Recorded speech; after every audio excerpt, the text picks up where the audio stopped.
ہر کمرہ ہمارے گزرتے ہی اپنے آپ بند ہوتا جا رہا تھا۔ دیواریں لرز رہی تھیں، چھت سے مٹی اور لکڑی کے ٹکڑے گر رہے تھے۔ ایسا لگ رہا تھا جیسے پوری حویلی زندہ ہو اور ہمیں نگلنے کی کوشش کر رہی ہو۔ بھاگتے بھاگتے ہم دوبارہ اسی بڑے ہال میں آ پہنچے جہاں سے سب کچھ شروع ہوا تھا۔ پرانا جھومر اس بار بہت تیزی سے جھول رہا تھا۔ ٹوٹی ہوئی کھڑکیوں سے آندھی اور بارش اندر گھس رہی تھی۔ بجلی کی چمک ہر 2-3 لمحوں بعد پورے ہال کو روشن کرتی اور ہر چمک کے ساتھ وہ مخلوق ہمارے اور قریب نظر آتی۔ ریحان روتے ہوئے بولا، ہمیں کسی بھی طرح یہاں سے باہر نکلنا ہوگا۔ ہم سب فوراً مین گیٹ کی طرف بھاگے۔ دروازہ اس بار بالکل سامنے تھا، بس چند قدم کا فاصلہ۔ میرے دل میں ہلکی سی امید جاگی، لیکن جیسے ہی زیان نے ہینڈل پکڑا، لوہے کا وہ دروازہ اتنی زور سے بند ہوا کہ پوری حویلی گونج اٹھی۔ سب کی امید اسی لمحے ٹوٹ سی گئی۔ ہم دھیرے دھیرے پیچھے ہٹنے لگے اور پھر وہ مخلوق ہمارے سامنے آ کر کھڑی ہو گئی۔ اس بار اس کی آنکھیں پہلے سے زیادہ روشن تھیں۔ اس کے آس پاس کا اندھیرا بھی جیسے اس کے جسم کا حصہ بن چکا تھا۔ اس نے اپنا لمبا ہاتھ ہماری طرف بڑھایا۔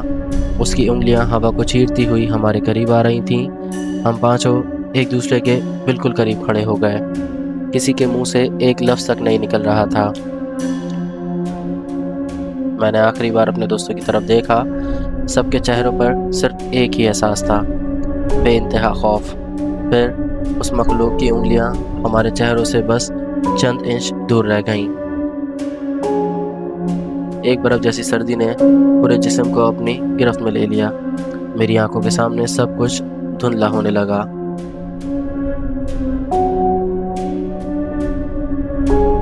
دور کہیں سے کسی کی ہنسی گونج رہی تھی۔ پھر ہر طرف صرف اندھیرا چھا گیا۔ پتہ نہیں کتنی دیر بعد میری آنکھ کھلی۔ میں گیلی مٹی پر پڑا ہوا تھا۔ صبح ہو چکی تھی، بارش رک گئی تھی۔ میں نے گھبرا کر ادھر ادھر دیکھا۔ میں دارالسیاہ حویلی کے باہر پڑا ہوا تھا۔ حویلی بالکل خاموش کھڑی تھی، جیسے رات کو کچھ ہوا ہی نہ ہو۔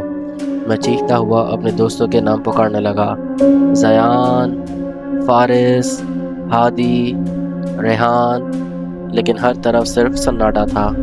نہ ان کا کوئی نشان، نہ ان کے قدم، نہ ان کی آواز۔ پولیس نے پورے علاقے کی تلاشی لی۔ حویلی کے ہر کمرے کو دیکھا گیا، زمین تک کھود ڈالی گئی، لیکن میرے چاروں دوست کبھی نہیں ملے۔ لوگوں نے سمجھا کہ شاید میں صدمے کی وجہ سے کہانیاں بنا رہا ہوں۔ کسی نے میری بات پر یقین تک نہیں کیا۔ اس واقعے کے بعد میں نے مہران گڑھ ہمیشہ کے لیے چھوڑ دیا۔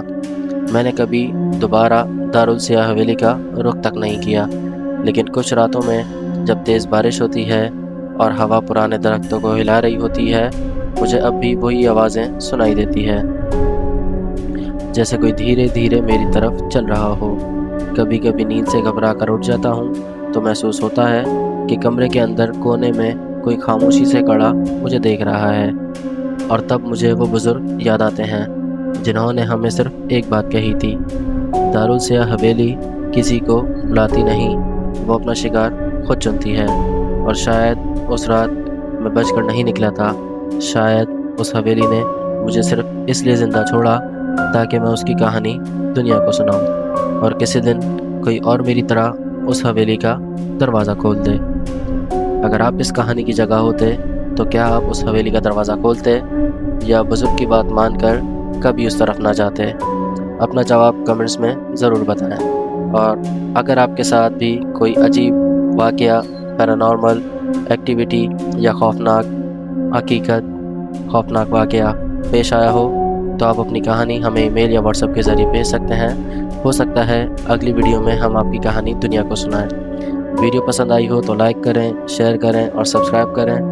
خوف باعثر میں ملوں گا آپ سے ایک اور نئی خوفناک کہانی کے ساتھ۔ تب تک اپنا اور اپنی فیملی کا خیال رکھیں اور دیکھتے رہیں خوف باعثر۔ رات کو اگر کسی سنسان جگہ سے آواز آئے تو مڑ کر دیکھنے کی غلطی مت کریں۔ اپنا خیال رکھیں۔ اللہ حافظ۔